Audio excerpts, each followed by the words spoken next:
नमस्कार दोस्तों, एक बार फिर आप सभी का स्वागत है। ध्वनि की बात हम कर रहे थे, आधी बात हमारी खत्म हो चुकी थी और बाकी बची हुई आधी बात अब खत्म कर ही देंगे हम। तो देखो, अभी तक आप जो बात जान चुके हैं वो ये थी कि ध्वनि क्या है, उस पर किसका प्रभाव पड़ता है, उसके आयाम, आवर्तकाल, आवृत्ति के बारे में आप जानकारी हासिल कर चुके हैं। अब हम जो नेक्स्ट बात करने वाले हैं वो करेंगे ध्वनि का परावर्तन। ध्वनि का परावर्तन कैसे होता है, और परावर्तन जब ध्वनि होती है तो हमें सुनाई देती है प्रतिध्वनि।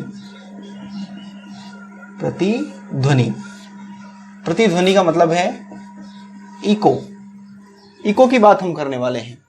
देखिए, कई बार हम किसी पहाड़ों के बीच में पहुंच जाते हैं और पहाड़ों के बीच में जब पहुंच जाते हैं तो किसी पहाड़ के बीच में पहुंचने के बाद आप आवाज़ लगाते हो, किसी को भी आवाज़ लगाओगे जोर से, तो आपने आवाज़ लगाई और आपकी आवाज़ इन पहाड़ों से टकराकर वापस आपको ही सुनाई दे रही है। तो ये जो ध्वनि है, ये ध्वनि यहाँ से गई और वापस टकरा करके आपको सुनाई दे रही है, वो है प्रतिध्वनि, इको।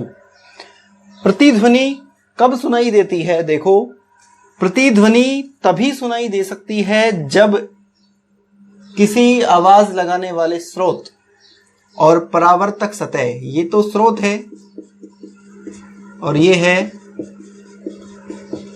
परावर्तक सतह, तो स्रोत और परावर्तक सतह के बीच कम से कम 17 मीटर की दूरी होनी चाहिए, तभी सुनाई देगी प्रतिध्वनि। ऐसा क्यों है कि 17 मीटर की दूरी कम से कम हो तभी सुनेगी, इससे कम हो तो नहीं सुनेगी? देखिए, इससे कम होने पर नहीं सुनाई देती है। असल में होता क्या है, देखो कोई भी ध्वनि है, इस ध्वनि का प्रभाव हमारे कानों पर, मानव के कान पर इस ध्वनि का जो प्रभाव है वो 1/10 सेकंड तक रहता है। किसी भी ध्वनि का प्रभाव 1/10 सेकंड तक रहेगा, यानी सेकंड के 10वें भाग तक प्रभाव रहता है पहले वाली ध्वनि का। तब तक दूसरी ध्वनि सुनाई नहीं दे सकती हमें। जब तक पहला प्रभाव है तब तक सुनाई नहीं देगी। जब पहला प्रभाव समाप्त हो जाएगा उसके बाद ही दूसरी ध्वनि सुन सकते हैं हम। तो अब देखो, असल में क्या हो रहा था, ध्वनि की चाल आप जानते हो 332 मीटर प्रति सेकंड थी वायु में। अब 1 सेकंड में 332 मीटर चलती है ध्वनि, तो सेकंड के 10वें भाग में, यानी 10वें भाग में कितना चलेगी? 10 का भाग लगाओ, 33.2 मीटर लगभग चल जाएगी। यानी जब तक ध्वनि 33.2, या इसको एग्जैक्टली आप ये मानो 34, लगभग 34, जब तक ध्वनि 34 मीटर दूरी तक चलेगी तब तक वो ध्वनि हमें सुनाई देती रहेगी पहले वाली, और 34 मीटर पार होने के बाद में उसका प्रभाव खत्म होगा। अब असल में देखो, यहां से आवाज लगाई हमने और आवाज यहां तक गई, यहां तक गई, यहां मान लो दूरी 10 मीटर ही थी ये परावर्तक सतह की। अब यहां गई और यहां वापस आई, तो 10 और 10 20 मीटर ही चलना पड़ा ना इसको, और 20 मीटर चलने तक तो इसका प्रभाव हमारे कानों पर पहली वाली ध्वनि का ही तो समाप्त नहीं हुआ था, दूसरी कहां से सुनेगी? हमें नहीं सुनेगी। तो यहां से और यहां तक वापस चलने में, जाने में और पुनः परावर्तित होकर वापस आने में, दोनों तरफ कुल टोटल 34 मीटर होना चाहिए। यानी वन साइडेड कितना होना चाहिए? 17 मीटर। यानी 17 मीटर जब दूरी होगी किसी स्रोत और परावर्तक सतह के बीच में, तभी जाकर के हमें वो ध्वनि सुनाई दे सकती है। तो प्रश्न कई बार आया हुआ है कि प्रतिध्वनि सुनने के लिए कम से कम दोनों के बीच में कितना गैप या दूरी होनी चाहिए? तो कम से कम 17 मीटर की दूरी होनी चाहिए इस हिसाब से। तो ये है प्रतिध्वनि या इको। अब देखो, इसके ध्वनि के और प्रभाव देखते हैं हम। जैसे अनुनाद, और अनुनाद को हम कहते हैं रेजोनेंस। अनुनाद असल में क्या है? देखो, कोई भी वस्तु है, उस वस्तु के अंदर जो कण हैं वो मुक्त अवस्था में कंपन करते रहते हैं। मुक्त अवस्था में क्या करते रहते हैं? कंपन करते रहेंगे। अब कोई वस्तु है मुक्त अवस्था में, उसके कण कंपन कर रहे हैं, और यदि इस वस्तु पर कोई बाह्य बल लगा दिया जाए, बाह्य बल, बाहर से कोई बल लगाया गया, और बाहर से बल लगाने पर इन कंपन करते हुए कणों का आयाम बढ़ जाए, क्या बढ़ जाए? आयाम बढ़े, तो इस अवस्था को कहेंगे अनुनाद। देखना, यहां देखो, ये कोई भी तरंग चल रही है और तरंग चलेगी जिस दिशा में, तो उसके कण कंपन कर रहे होंगे ऐसे, और ये क्या है? ये आयाम है। ये दूरी जो है मध्य बिंदु से जितना विचलन हो रहा है, ये क्या है? आयाम है। अब देखना, यहां पर कोई बाह्य बल लगाया गया, और बाह्य बल यदि इस पर लग गया कोई, तो हो सकता है इसका आयाम और बढ़ जाए और यहां हो जाए इसका आयाम, इस तरह से आयाम बढ़ जाए, इसका आयाम ज्यादा हो गया, और आयाम ज्यादा हो गया, तो इस अवस्था को क्या कहेंगे? इस अवस्था को कहेंगे अनुनाद या रेजोनेंस। अब ऐसी स्थितियां कहां पर पैदा हो सकती हैं, कहां होती हैं? देखो, कई बार सेना के जो जवान हैं, सेना पुल पार करती है, ये पुल है। अब पुल में भी जो कण हैं वो कंपन कर रहे होंगे, मुक्त अवस्था में कंपन तो हो ही रहा होगा इसमें। ऐसे में सेना के जब जवान इस पुल को पार करते हैं, तो सेना के जवानों को एक सलाह दी जाती है कि इस पर कदम ताल मिलाते हुए नहीं चलना है आपको, कदम मिलाते हुए आपको नहीं चलना। क्यों? कदम एक साथ मिलाओगे तो एक साथ बल लगेगा, और एक साथ ज्यादा बल लगेगा, तो हो सकता है पुल के जो कंपन कर रहे कण हैं उनके बिल्कुल एकदम समय के सटीक वो बल लग जाए, और बहुत ज्यादा आयाम हो जाए इस पुल के कंपन करते हुए कणों का, और ऐसी स्थिति में ये कंपन इतना ज्यादा हो जाए कि पुल धराशायी हो जाए, नीचे टूटकर ही चला जाए। तो ऐसी स्थिति में अनुनाद के कारण पुल टूट सकता है। तो किसी भी पुल को पार करते समय सेना के जवानों को कदम ताल करने की सलाह नहीं दी जाती है। ऐसा किससे बचने के लिए किया जाता है? तो प्रश्न का उत्तर करेंगे आप, अनुनाद से बचने के लिए किया जाता है। ऐसी स्थिति देखिए, हमें जो सिग्नल मिलते हैं, जैसे रेडियो चल रहा है, और रेडियो में हम ट्यूनिंग करते हैं घुमा करके 104.5 मेगाहर्ट्ज, किलोहर्ट्ज पर ये चेंज करते रहते हैं हम। ट्यूनिंग जब करते हैं तो ट्यूनिंग असल में क्या होगी? अनुनाद की स्थिति होती है। उस समय अधिकतम आयाम प्राप्त करते हैं और एक सेम आवृत्ति को प्राप्त करने की कोशिश कर रहे होते हैं हम। तो यहां पर भी अनुनाद ही काम करेगा ट्यूनिंग के समय। पहले बताते हैं, तानसेन जब गाता था तो शीशे चटक जाया करते थे, टूट जाया करते थे। ऐसा इसीलिए होता था, अनुनाद के कारण ही हुआ होगा। क्यों? जब तानसेन जब गाता था तो इसके द्वारा उत्पन्न ध्वनि की जो आवृत्ति है, एक तरह से बिल्कुल सेम उस शीशे के कंपन करते हुए कणों के साथ मैच कर जाती थी। और जैसे ही शीशे पर बल लगता था, शीशे के कण कंपन कर रहे थे, और तानसेन के गाने की आवाज भी इसके कणों के कंपन के साथ ही मिल गई, तो इसका अनुनाद बढ़ जाता था, अनुनाद उत्पन्न हो जाता था, आयाम बढ़ जाता था। ऐसी स्थिति उत्पन्न होते ही शीशा चटक जाया करता था। तो ये तानसेन के गाने के कारण भी ऐसी संभावनाएं उत्पन्न हो सकती थी। तो ये बात तो हुई इसके प्रतिध्वनि और अनुनाद की। अब और स्थितियां देखिए, कुछ स्थितियां और हैं जिन्हें समझना पड़ेगा। जैसे अनुरण, एक है अनुरण।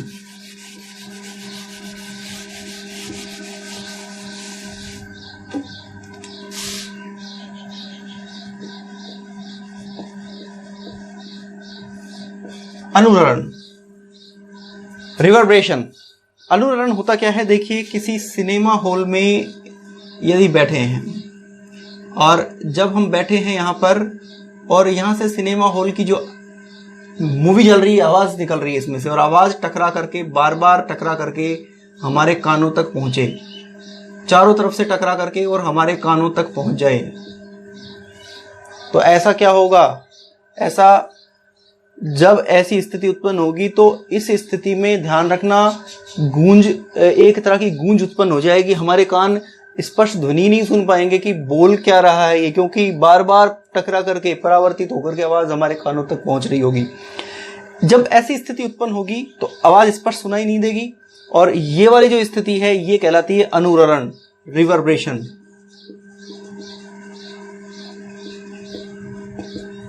तो अनुनाद की जो अनुरणन की स्थिति है गूंजने वाली स्थिति होगी।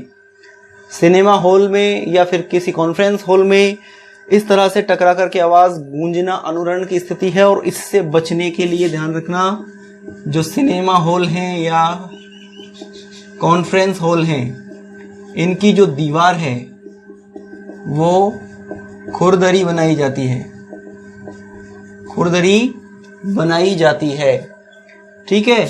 खुरदरी होगी या फिर इन पर एक लेयर चढ़ा दी जाएगी कपड़े की, पर्दे जैसे लगा दिए जाएंगे बिल्कुल साइड में चिपका करके, ताकि आवाज टकरा करके ना आए, अवशोषित हो जाए आवाज।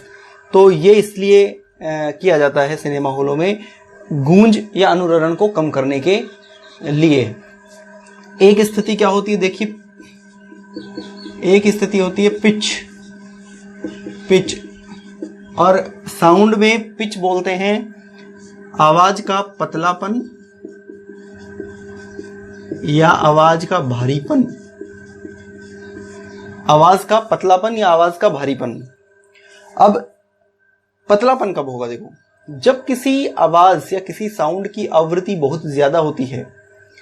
साउंड की आवृत्ति यदि बहुत ज्यादा होगी तो आवाज होगी पतली। यहां ध्यान रखना, आवृत्ति अधिक होगी तो आवाज होगी पतली, और आवृत्ति कम होगी तो आवाज होगी भारी। ये पिच है। और पिच में पतलेपन, आवृत्ति अधिक होने के कारण, और आवृत्ति कम हो तो भारीपन हो जाता है, आवाज मोटी हो जाएगी, भारी हो जाएगी। ये स्थिति फीमेल्स में, मानव की बात करोगे तो फीमेल में उत्पन्न होती है, और ये वाली स्थिति उत्पन्न होती है मेल में, पुरुषों में उत्पन्न होती है ये वाली स्थिति भारीपन वाली। तो ये भी ध्यान रखना आप इसका। ये जो पिच, जो पतलापन होता है, आवाज का जो पतलापन है वो चुभन भरा होता है। ध्यान रखना, चुभन भरी आवाज होगी। पिच जिसकी ज्यादा होगी, यानी आवृत्ति जिसकी ज्यादा होगी, वो पतली होगी और चुभेगी आवाज, जैसे मच्छर की भिनभिनाहट। ये भी पिच इसकी बहुत ज्यादा होती है और ये चुभती है, आवृत्ति ज्यादा होने के कारण चुभन भरी होगी, कान के पास आके आवाज करे तो। और ये आवाज जो होती है इतनी चुभन भरी नहीं होती है, क्योंकि आवृत्ति कम होती है इसकी। तो कम आवृत्ति वाली आवाज कम चुभन वाली होगी, जैसे मेल्स में। और चाहे फिर शेर की दहाड़ देखो, ये भी एक तरह से भारी आवाज है। तो ये होता है पिच। अब हम जो बात करेंगे वो करेंगे ध्वनि के अपवर्तन की। देखो बहुत इंपॉर्टेंट बात है, समझना इसको।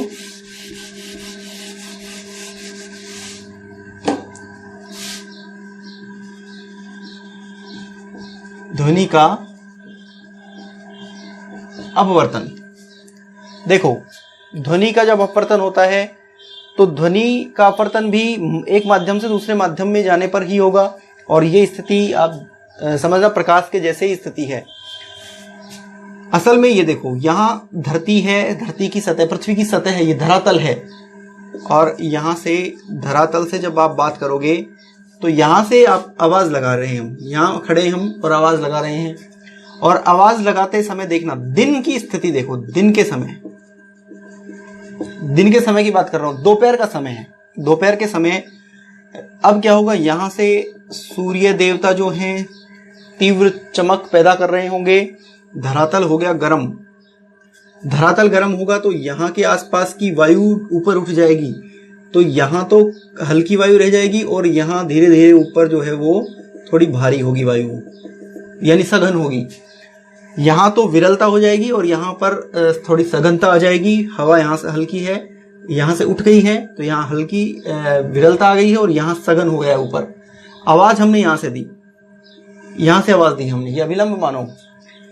अब आप देखना, जब यहां से आवाज दी जाएगी विरल माध्यम से, और ये सघन में यदि जाएगी आवाज तो होगा क्या? ऐसी स्थिति में देखना, ये आवाज जब लगाई जाएगी, इस तरह से आवाज जा रही है, चारों तरफ जाएगी आवाज तो, और आवाज जब जाएगी तो विरल से जब सघन में जाएगी तो अभिलंब की ओर झुकेगी आवाज, अभिलंब की ओर झुक जाएगी इसकी जो तरंग है, क्योंकि सघन में इसकी क्या है, तीव्रता कुछ कम होगी, अब गति कम हो जाएगी इसकी, और यहां से देखना इस तरह से मुड़ेगी, ऐसे ऐसे मुड़ जाएगी, इस तरह से ऐसे मुड़ेगी। और अब ये ध्यान रखना, दिन के समय में यदि आवाज लगाई जा रही है तो दिन के समय आवाज लगाने पर ध्वनि ज्यादा दूर नहीं जाएगी, अब ये ऐसे नहीं बढ़ेगी उधर बढ़ जाए, तो ये इसकी तरफ झुकेगी तो कम दूरी तक जाएगी, कम दूरी तय करेगी। दिन के समय ध्वनि कम दूरी तय करती है, और ये स्थिति यदि रात में होती, देखो रात है, अब रात में सूरज है नहीं, अब ये तो चला गया है, रात को ठंडा मौसम होने लग गया है। ठंडा मौसम जब होगा तो धरातल जो है वो ठंडा होगा, और धरातल ठंडा होगा तो यहाँ आसपास की वायु ठंडी होकर के नीचे आ जाएगी, और यहाँ पर सघन माध्यम हो जाएगा, और यहाँ पर ऊपर हो जाएगा विरल माध्यम, अब ठीक ऊपर विरल होता चला जाएगा। अब यहाँ से आवाज लगाई जाती है, इस स्थिति से यहाँ से जब आवाज लगाई जाएगी तो सघन से जब विरल में कोई चीज जा रही होगी, सघन से विरल में कोई चीज जाएगी, देखना ये सघन का मतलब यहाँ घनत्व ज्यादा है और यह घनत्व कम है। तो घनत्व हमने पहले भी बात की थी कि घनत्व ज्यादा होने पर ध्वनि की चाल कम होती है, घनत्व कम होने पर ध्वनि की चाल ज्यादा होती है। तो घनत्व ज्यादा यहाँ पर है, तो यहाँ देखना इस तरह से ध्वनि जा रही है, और विरल माध्यम में आने पर और तेज गति से चल करके दूर जाएगी। अब अभिलंब से क्या हटेगी, दूर हटेगी, तो इस तरह से दूर हटती आवाज, यहां से आवाज लगाई गई जो।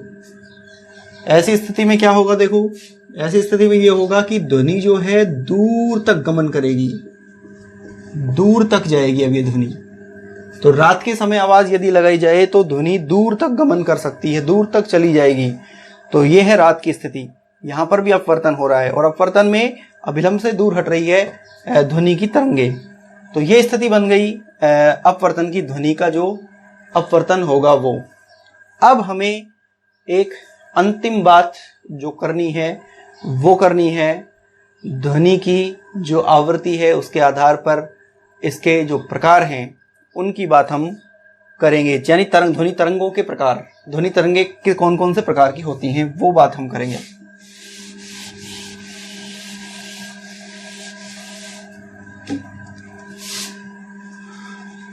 ध्वनि तरंगे, देखो ध्वनि की आवृत्ति के आधार पर ध्वनि तरंगे 3 प्रकार से विभाजित की गई हैं। ध्वनि तरंगे यदि आवृत्ति को देख करके विभाजित करेंगे हम, आवृत्ति को देख करके, तो आवृत्ति 0 से स्टार्ट होगी, 0 हर्ट्ज से, 0 हर्ट्ज से लेकर के फिर कई हजार हर्ट्ज तक चली जाएगी। ये बहुत अनंत तक हो सकती है, पता नहीं कितने तक होगी। तो इसके बीच की जो अवस्थाएं हैं उनको 3 भागों में विभाजित किया गया है। देखना कैसे विभाजित किया गया है। पहला अवश्रव्य ध्वनि या तरंगे, अवश्रव्य तरंगे, अवश्रव्य, और इन्हें कहते हैं इंफ्रासोनिक वेव्स, इंफ्रासोनिक वेव्स। अवश्रव्य तरंगे, ध्वनि की तरंगों की बात कर रहे हैं। ध्वनि की यदि ध्वनि उत्पन्न हो रही है और 0 से लेकर के, देखना 0 से लेकर के 20 हर्ट्ज तक, 0 से लेकर के 20 हर्ट्ज तक की ध्वनि अवश्रव्य तरंग कहलाती हैं, अवश्रव्य ध्वनि कहलाएगी। ये कैसी ध्वनि होगी? ये अवश्रव्य या अपश्रव्य भी बोलते हैं, अपश्रव्य ध्वनि, अपश्रव्य ध्वनि होगी ये। इस ध्वनि को मानव नहीं सुन सकता है। मानव के लिए ये उपयोगी नहीं है, मानव के लिए अनुपयोगी है, यानी सुनने के लिए, सुनने हेतु अनुपयोगी। सुन नहीं सकता है मानव, डायरेक्टली कान नहीं सुन पाएंगे इसको, मानव नहीं सुन पाएगा इनको। इन्हें कौन सुनता है? इन्हें सुनते हैं देखो बड़े जानवर जो होते हैं। बड़े जानवर में कौन आता है? बड़े जानवर में आते हैं जैसे व्हेल मछली, ठीक है, हाथी। ये जो बड़े जानवर हैं कुछ, जो इन अवश्रव्य ध्वनियों को उत्पन्न करते हैं और सुन सकते हैं। ये आपस में बातचीत भी जब करेंगे अपने संकेतों के जरिए करते हैं, और बातचीत इनकी अवश्रव्य तरंगों के माध्यम से ही होगी इन सब की। तो ये अब आपस में एक दूसरे से अवश्रव्य तरंगों के माध्यम से बातचीत कर सकते हैं। ये ध्यान रखना, बड़े जानवर जो होंगे। अब इसके बाद में दूसरी जो आती हैं वो आती हैं मानव के सुनने वाली ध्वनियां, जिन्हें कहते हैं श्रव्य ध्वनि। श्रव्य ध्वनि, और श्रव्य ध्वनि का मतलब है ऑडिबल। इंफ्रासोनिक ये है ऑडिबल साउंड। ऑडिबल साउंड यानी श्रव्य ध्वनि, और ये होती हैं 20 हर्ट्ज से लेकर 20,000 हर्ट्ज तक की ध्वनि। 20 हर्ट्ज से लेकर 20,000 हर्ट्ज तक की जो ध्वनियां हैं वो श्रव्य ध्वनि के अंतर्गत आती हैं, और इन्हें कौन सुन सकता है? मानव सुन सकता है इनको। मानव के सुनने के लिए बिल्कुल सही ध्वनि की रेंज है, ये परास है। इन्हें मानव सुन सकता है, आराम से आसानी से सुनता है, और इन्हीं से हम बातचीत भी कर रहे होंगे, वो इन्हीं के द्वारा कर रहे होंगे। इससे कम, इससे ज्यादा मानव नहीं सुन पाएगा। तो इसको ऐसे भी कई बार प्रश्न आता है कि मानव श्रव्य ध्वनि की परास है। तो श्रव्य ध्वनि की जो परास है वो 20 हर्ट्ज से 20 किलो हर्ट्ज ये भी लिखाता है। तो 20 किलो हर्ट्ज का भी मतलब यही है, 20 हर्ट्ज से लेकर 20 किलो हर्ट्ज तक की ध्वनि श्रव्य ध्वनि ही कहलाती हैं। और यहाँ पर एक चीज़ ध्यान रखना, ये किलो का मतलब सीधा सीधा 1000 होता है, 1000। तो 1000 का मतलब किलो, किलो का मतलब 1000। तो यहाँ सीधा सीधा हो गया 20 किलो, तो 1000 निकाल लो, 20 किलो हर्ट्ज होगी ध्वनि। तो ये होगी ध्वनि की, श्रव्य ध्वनि की परास, ठीक है। अब श्रव्य ध्वनि के बाद में एक नेक्स्ट जो ध्वनि आएगी, परास आएगी, वो 20,000 हर्ट्ज से ऊपर की होगी ध्वनि, और वो ध्वनि होगी पराश्रव्य ध्वनियां। अब देखना, अब जो आएगी वो होगी पराश्रव्य ध्वनि। पराश्रव्य ध्वनि, और जिन्हें कहते हैं अल्ट्रासाउंड वेव्स। अल्ट्रासाउंड का नाम तो सुना होगा कई बार, अल्ट्रासाउंड तो करवाने चले जाते हैं डॉक्टर की सलाह से हम। कई बार पेट में कोई तकलीफ हुई और समस्या का समाधान डॉक्टर के पास करवाने गए, डॉक्टर ने सीधा कहा कि एक बार अल्ट्रासाउंड करवाओ। तो अल्ट्रासाउंड तकनीक आधारित है पराश्रव्य ध्वनि तरंगों के ऊपर ही। इन ध्वनि तरंगों की जो परास होती है वो होती है 20,000 हर्ट्ज से ऊपर, 20,000 या 20 किलो हर्ट्ज से ऊपर। 20 किलो हर्ट्ज से ऊपर की जो ध्वनियां होंगी वो पराश्रव्य ध्वनियां होंगी। ये पराश्रव्य ध्वनियां कौन सुन सकता है? सबसे इंपॉर्टेंट बात आती है कई बार इन्हें सुनने के लिए, देखना चमगादड़, ये कई बार पूछा जाता है। चमगादड़ जो होती है, ये चमगादड़ इन ध्वनियों का, इन पराश्रव्य ध्वनियों का उपयोग करते हैं और संकेतों के रूप में करते हैं। और साथ ही ध्यान रखना, जब ये इनका उपयोग करते हैं तो ये अपने सारे पथ को पहचान लेते हैं, इन्हीं के माध्यम से ये उड़ते हैं। जब ये चमगादड़ इन ध्वनियों को छोड़ते हैं तो सामने कोई भी अगर ऑब्जेक्ट है रास्ते में तो उसकी सूचना वापस तुरंत इनको मिल जाएगी और उस पथ से हट जाएंगे तुरंत। ये बहुत तीव्र गति से होने वाली प्रक्रिया है ये। ऐसा नहीं है कि यहाँ जाएगी, आकर के टाइम लगेगा इसमें, 1 आध मिनट जाके बताएगी, फिर इतने तो टकरा जाएगा दीवार से, ऐसा नहीं होगा। ये बहुत तीव्र प्रक्रिया है और तुरंत से सिग्नल मिलते हैं इसे, और उसी के अकॉर्डिंग ये रात के अंधेरे में आसानी से चल पाते हैं, उड़ पाते हैं बिना किसी टक्कर के। तो चमगादड़ कौन सी ध्वनियों का उपयोग करते हैं? पराश्रव्य ध्वनियों का उपयोग किया जाता है इनके द्वारा। ठीक है। देखना एक चीज, अभी अवस्रव्य ध्वनियां सुनी पढ़ी आपने, तो अवस्रव में एक चीज और ध्यान रखना, जो भूकंप आता है, भूकंप में भी अपस्रव्य ध्वनियां तरंग जो हैं उत्पन्न होती हैं, अपस्रव्य तरंगे होती हैं वो भूकंप की, ठीक है। तो इन्हें बड़े जानवर सुन सकते हैं, उन्हें आभास पहले ही हो जाता है भूकंप के आने का, क्योंकि वो पहचान लेते हैं इन तरंगों को, सुन सकते हैं संकेतों को। तो ये है पराश्रव्य ध्वनि। पराश्रव्य ध्वनि का उपयोग देखो कहाँ किया जाता है। उपयोग देखो इसके, उपयोग एक तो सबसे मेन उपयोग कई बार पूछा जाता है वो है सोनार। सोनार क्या है? देखो सोनार के बारे में आपने सुना तो होगा। ये कोई वो सोनार तो है नहीं कि गए और आभूषण बनवा लिए, वो नहीं। ये इसका जो फुल फॉर्म है वो है sound navigation ranging. Sound navigation ranging असल में होता क्या है इसमें, जब समुद्र में कोई गहराई नापनी है, समुद्र की गहराई यदि नापनी है तो असल में क्या होगा, समुद्र में कोई गहराई नापनी है या फिर समुद्र में किसी वस्तु का या किसी और दूसरे जो भी जहाज वगैरह हैं या कुछ गोपनीय जानकारी लेनी है, पता लगाना है, तो उसका अंदाजा, सटीक अंदाजा लगाया जाता है समुद्र में दूरी नापने के लिए। सोनार तरंगों का, पराश्रव्य तरंगों का उपयोग किया जाता है, जिन्हें कहते हैं साउंड नेविगेशन रेंजिंग। असल में होता क्या है, यहाँ से समुद्र के अंदर ये तरंगे जाती हैं, पराश्रव्य तरंगे, और पराश्रव्य तरंगों को जब भेजा जाता है और इनको वापस संसूचित किया जाता है, वापस से कैच किया जाता है, तो असल में इनकी जो रफ्तार है उसको सटीक गणना की जाती है कि ये कितनी देर में जाकर के और टकरा करके वापस आई है यहाँ। उस आधार पर इस पता लगाया जाता है कि कोई वस्तु कितनी दूर स्थित है इस समय। यहाँ समुद्र है, यहाँ पर कोई दूसरा जहाज, इसके अंदर पनडुब्बी आई हुई है, हो सकता है वो किसी दुश्मन देश की है, तो यहाँ से क्या किया जाएगा, यहाँ से सोनार तरंगे छोड़ी जाती हैं। सोनार तरंगे असल में यहाँ जाती हैं और यहाँ से वापस संसूचित होकर के आएंगी और ये बताएंगी कि इतनी दूरी पर कोई वस्तु, कोई ऑब्जेक्ट है। तो ये यहाँ से पता लगाया जा सकता है सोनार के द्वारा, साउंड नेविगेशन रेंजिंग के द्वारा। और इसी तरह से एक होता है राडार, ठीक है।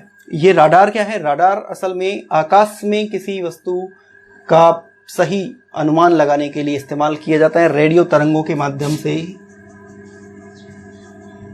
तो ये एक तरह से रेडियो तरंगों के माध्यम से एग्जैक्टली कोई बाहर से कोई वस्तु आया है, कोई ड्रोन आ गया है, तो उसे पता लगाया जाएगा किस स्थिति पर कितनी दूर है, तो उसका बिल्कुल सही एग्जैक्ट अनुमान लगाने के लिए ये राडार तरंगे काम में आती हैं।